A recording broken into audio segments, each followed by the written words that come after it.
Hello, everybody, and welcome to the Nasdaq Dorsey Wright podcast for Wednesday, May 27th, 2020. I'm Jay Gragnani, and here joining me this week is Ian Saunders. And hard to believe that the Memorial Day weekend has come and gone.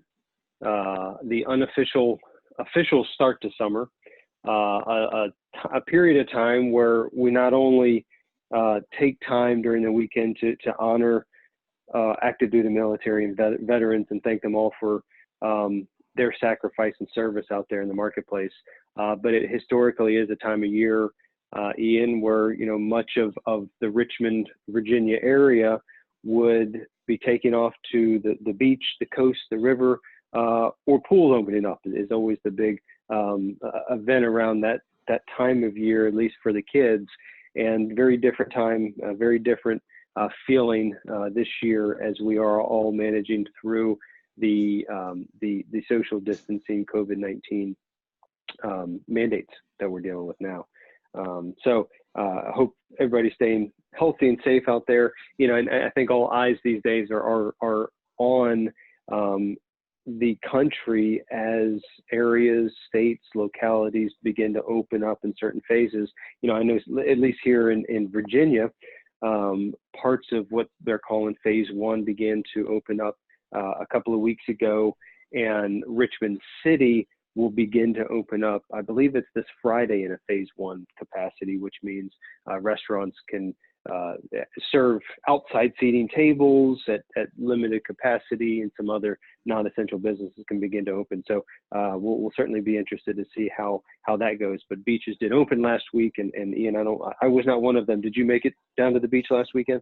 I did not. And unfortunately, didn't quite get down there. Was here in Richmond, but as you said, this is typically the time this past weekend when typically we have pools and other areas opening up for the first time during the summer. And so I guess instead of pools opening up, we get a few restaurants opening up there on the patio. I was able to go out and eat out at a restaurant this weekend for the first time in several weeks. So I guess everything's a little bit more relative these days than it has been in the past. That is quite exciting. I look forward to the day where I can go out and even sitting on a patio eating food, and I've got the added challenge of kids. I don't think kids or if kids go to restaurants these days, I think they have to stay in their seat, which if you have almost 3, a 5, and a 7-year-old, that I don't know that I've had a dinner where all 3 of them stayed in their seat through the duration of dinner. So it might be a little while before we make it out to a restaurant, but look forward to that day. Certainly encouraging, I would say, as things begin to open up and everybody staying safe and doing their part. And, part of that, doing our part is as we continue to work from home and watching and trying to navigate the markets here that we're dealing with. Volatility, it's pretty clear. It's not done. And I don't know what you call today's, session other than quite a bit sloppy in terms, you had a big update yesterday on Monday, started up today pretty big, was down at one point as we're recording this at about 12:30 Eastern time. The Dow's up 1%, the S&P's up 0.3%, the Nasdaq Composite's down 0.75%. And so, you're certainly getting some of that action. And really, you look at the S&P 500 chart today, and it has been on a phenomenal run, really going back to the market bottom March 23rd. But really here, over the course of the past month too, it has continued to move higher. The S&P 500 most recently has pushed to 3020, and where it has, as a result of today's action, Tuesday's action, has reversed down off of that. And that 3020 area is going to be some form of support, a form of resistance there on the chart. Here recently bouncing up against 3020, failing now a couple times, and so we'll continue to watch that going forward. Near term, that 9320 to 2930 to 2940 area right now would be a very near-term area of support on the S&P 500. And so we'll watch that throughout intraday trading today. We got down to about 2970 So it didn't test that near-term support. But if you look at take a step back for a second and look at a 20-point chart, we see that 30-20 area as a bit of resistance. After that, you get through this area, and then your next notable area of resistance comes in around 3120. So if the S&P, if the market's able to break through this, you've got some room to run up to about 3120 potentially. Certainly, and we see the market continue to push a little bit higher there yesterday, and then the volatility that has come back into the market, at least that we've seen through the time of this recording with trading here on Wednesday, is definitely part of the reason why we tend to, when we're coming into charts like the S&P 500 here, taking a step back on something like the 20-point chart does help provide some more kind of perspective on movement that we're seeing, the realistic resistance or support levels, looking towards the lower support from here. At least with movement at the time of recording, is not enough for the S&P to reverse down into a column of O's, but we would look towards that initial support level on the 20-point chart. Again, you have your near-term support offered on that default chart, but looking towards the 20-point chart here as that support down at the 2780 to 2740 range to be a pretty significant support levels down there as well. So another area to look towards when you're continuing to monitor the back and forth kind of movement that we continue to see here for the broader domestic equity indexes, at least in the case of the S&P here. Yeah, absolutely. The other thing that's been interesting here really over the course of the past couple of weeks has been what has actually led the market. I mean, one of the bellwether sectors for the S&P 500 right now is technology, which technology accounts for the biggest movement or the biggest weight inside the S&P 500 today. And that has obviously benefited the S&P. And you look at technology as a sector, as a broad group, is one of only two that is actually positive on the year through yesterday's action. So through the 26th, technology on a year-to-date basis, it was actually up about 5%. It's pulling back a little bit today. But it really has been the sector, the consistent leadership trend within this market this year and really going back a number of years. But that hasn't really been the case over the past couple of sessions. Technology stocks have pulled back, and really, if you look kind of over the past week, it's been a very interesting dynamic that the market has seen, where you've seen a lot of what we call laggard areas. So RS laggard areas, things like financials actually over the course of the past week have been the best performing sector. And, as a style, value has actually done very well over the course of the past week. And that is a dynamic that just hasn't been present in the market in any sustainable manner over the course of the past, really this year. And so that's kind of been, interesting to watch, as some of these areas that have not participated in the market have actually gained a little bit of traction here, and in many cases gaining traction from oversold, very beaten down levels. And so, financials doing well, industrials having done well, real estate having done well, again, over the course of the past week. And 1 week certainly does not make a trend in this market. As you see, financial stocks still down despite the recovery over the past week here, still down over 25% on the year. Value stocks still down over 32% on the year. Versus, we mentioned technology is still positive, and growth as a style is still outperforming value, down just 2% on a year-to-date basis. And that, that's really been the story of this year, is the dispersion between growth and value stocks. Right now, on a year-to-date basis, there's a 30% difference between RPV, which is S&P 500 pure value, and RPG, which is S&P 500 pure growth.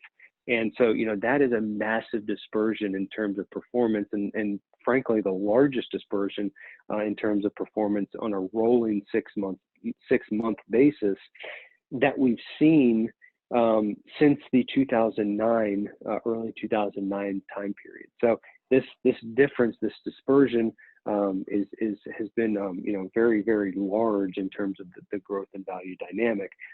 That dispersion is not too surprising to see a little bit of mean reversion coming from those value areas, value stocks like the financials and the likes that you're seeing there. as well as energy. I mean, energy has done well here over the course of the past month, still down 34% on the year, but energy stocks have certainly seen a pretty notable resurgence here recently. So that, that's just kind of it's especially in markets like this that are moving it's so much and on a day-to-day basis. It's so very easy to kind of get wrapped up in the day-to-day and the week-to-week movements in the market, but it continues to be important to maintain the perspective of leadership trends in the market, as opposed to just near-term performance attribution that we're seeing from there. Absolutely. And when you're looking at the individual sector dispersion that you mentioned there, Jay, with technology still maintaining on a year-to-date basis that top performance from the sector breakdown, and energy still, even with the recent rally that we've seen over the past 30 days, best performing sector over the past 30 days, still the worst performing sector there on the year, still down 34%, as you mentioned there. And at least through trading on Friday, so prior to this movement, we were looking at a pretty substantial dispersion from the technology and the energy space there, still up around that 40% level through trading there yesterday. And the highest dispersion we've seen from the broad sector breakdown since 2012 actually came last year, looking at a dispersion for the entire year at 43%. So with us only through 5 months of the year here, maybe seeing some of the sectors that have seen this significant outperformance, a significant rally to lead to that drastic dispersion, backing off a little bit here over the past week, isn't something that might not necessarily come as all that much of a surprise. Also, as well, when you look at some other readings that we had through some of the sector breakdowns, such as we see on the asset class group scores page, we see technology and healthcare related areas up towards the top end of the group scores, asset class group scores, domestic equity sector breakdown. And we've seen that theme kind of continued and furthered here over the past couple of weeks, with those areas maintaining their leadership, with biotech, healthcare, internet, and technology actually taking the 1 through 4 spot on those rankings out of all 135 groups.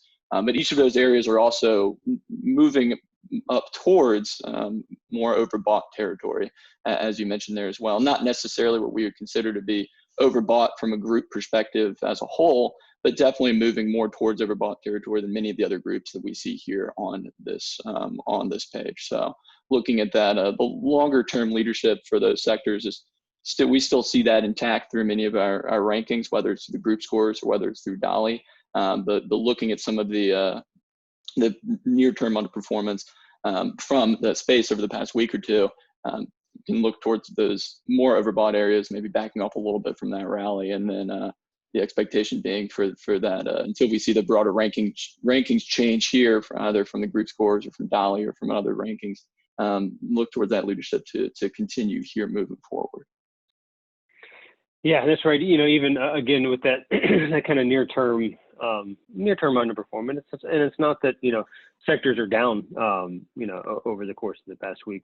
By and large, these leadership groups have maintained good strength, and we haven't seen any negative impact to their longer term relative strength, their technical scores. So that is certainly encouraging to see, and you continue to see growth up there towards the top. You continue to see real estate, banks, financials down there and value stuff down there towards the bottom with scores below 2. And that's kind of the reality of the past couple of weeks, is we have seen some mean reversion from some of those weak areas bouncing up. It will be important to watch to see if that can turn into any kind of longer term changes or any kind of impact to score changes in a positive direction. But you still look at those areas and their score directions are low, and their score directions are still negative. So certainly nothing there to suggest that area, those areas are ready to move back into leadership positions. Mm-hmm. Ian, what is interesting though, and we've been talking about, is that what has happened here with the money market percentile rank here recently, and some areas that are challenging that. Coming out of really the depths of the lows. Certainly. And when we're looking at the money market percent rank and the broader percentile ranks as a whole, we had the U.S. equity core percent rank, as we'll take that one first, moving actually back above the 90% threshold there the past couple of days for the first time since the kind of broader market decline that we've seen.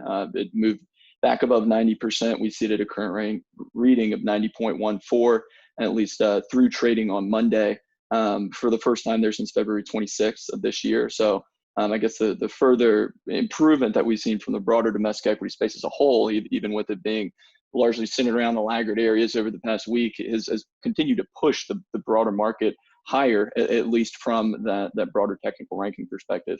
And on the flip side, we've seen the money market percentile rank continue to push lower. That percentile rank currently comes in at a reading of 33.80 following trading there on Tuesday. And we saw that reading for the U.S. money market group fall to a level of about 2.5 there in early May, and then continue to remain right around that 2.5 line for several weeks, continuing on there. And so much of the movement that we saw from money market over the past couple months in the money market percentile rank that has been pushing lower has been because of groups continuing to move above it. Not necessarily as much of the money market score falling as it is other areas continuing to show improvement. Over the past couple of weeks, we've started to see that money market score drop down a little bit more at a current reading of 2.42 from an average score perspective on that group scores page. But we still, even with that score backing off, I mean, there's still been areas that have been continuing to improve and continuing to move above. And some of those that have been come very close there recently, it's specifically looking at some of the energy related spaces. Namely MLPs right on the heels of money market there with an average score of 2.33. And in looking at a score history for those two groups for US money market and for the MLP area, we can see there that MLPs have had a lower score than US money market there actually since the summer of last year, in July of last year. That MLP score ticked below US money market, with MLPs moving down to 2.06 versus US money market at 2.16. And it's MLPs have remained south of money market ever since. Moved pretty close in January of this year to getting back above. And then with the market decline that we saw there, it ended up in a pretty drastic score dispersion there by the end of March, with money market reaching a score as high as the 3.8 to 3.13 range, and MLPs moving down south of 1. All the way to a score low of 0.2. So very, very near zero score there for money market or for MLPs rather, on March 18th. And we've seen some of the broader improvement in the energy space that led MLPs to improve pretty significantly, pretty drastically here, rising to a recent score posting of 2.33, being within a tenth of that U.S. money market score at 2.42. So definitely an area to keep an eye on as we look for that money market percentile rank to continue to push lower. Taking a look at some of these areas such as MLPs, commodities, pretty close on its heels there, 1.97, as well as energy natural resources group, also at a group score there of 1.97, are sitting there just beneath that U.S. money market score. So if we continue to see that score decline, continue to see those groups rise on a score basis, will definitely be a point to keep an eye out for as we head towards the summer months of the year here. Yeah, absolutely. It certainly will be interesting to watch to see if those groups can get above money market and crack into the above 2.5 into that yellow area. And energy, we've certainly talked about it. We've seen energy make its way into a number of ETF models on our website. One being the Sector 4, the Power 4 model that we run, that looks to own 4 sectors out of 9 of the Invesco DWA Momentum Sector ETFs. And at the beginning of May, that portfolio actually went from being, basically getting defensive at the beginning of April, moving to 100% cash, and at the beginning of May, actually came back and got fully invested and moved into technology, healthcare, utilities, as well as energy moving in there. So that is, again, the Sector 4 model that looks at the 4 sectors there. and has the ability to raise cash. So there, you're beginning to see some positive developments out of energy. A move above the money market for MLPs would certainly be another positive development that comes out of the energy space, and so we'll certainly continue to monitor and watch that from there. You know, another kind of area that has taken on a position in the market that there's not a leadership position in the market, has really been international equities over the course of the past few months. International equities, as it relates to Dolly, had fallen all the way back to number 6 in terms of its asset class rank. But here over the course of the past, the past couple weeks, really, there's been some positive signs of life coming out of the international space, and specifically within emerging. Absolutely. I mean, looking specifically at the broad market, emerging markets representative there for the iShares MSCI Emerging Markets ETF, ticker EEM, moved up to a double top formation there, sitting at 3750. Just one box shy of breaking back through to an overall positive trend. We see that if it moves to a buy signal there at 38, that would move the fund back to a positive trend. We've seen EFA, the developed markets representative, move higher as well, to also sit pretty close to moving back to a positive trend there itself. But definitely been some more significant improvement, at least recently, from the emerging market side of things. And one way to take a look at that further is through our momentum portfolio within emerging markets, the Invesco DWA Emerging Markets Momentum Portfolio, ticker PIE. They actually saw it continue to move higher here over the past several weeks. It gave a bullish triangle completion there in March, has recently moved to give its third consecutive buy signal there a couple of weeks ago in mid-May, to move the fund back to an overall positive trend there to at 1650. Pushed a little bit higher to current chart level of 1675. So continue to see that outperformance from the momentum side of things that we've seen on the domestic equity carry over to the international side as well. Seeing that further follow through there with the emerging markets momentum portfolio. And if we take a look underneath the hood at, okay, well, what areas are moving this fund higher? What areas is this momentum-based strategy picking up to carry the broader space higher? We can take a look at the Invesco website here to get a further breakdown on the individual countries that we see representative.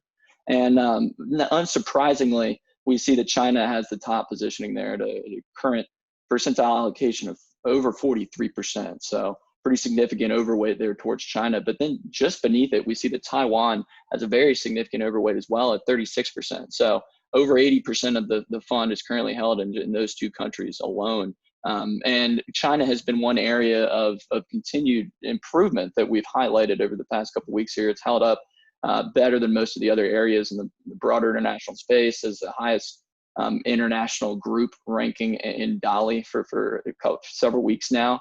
But the Taiwan has also shown some pretty consistent improvement over the past few weeks as well.